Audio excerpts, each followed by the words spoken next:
సంసారం మణిహారం మన మమకారం ప్రతిరోజు ఒక శ్రీకారం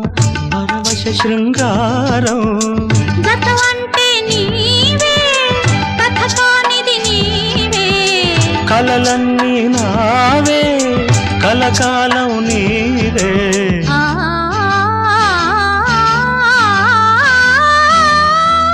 రాముడు అనుకోలేదు జానకి పతి కాగలనని ఆనాడు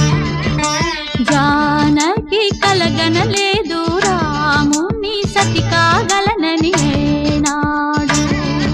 ఆనాడు ఎవరు అనుకోనిది ఈనాడు మనకు నిజమైనది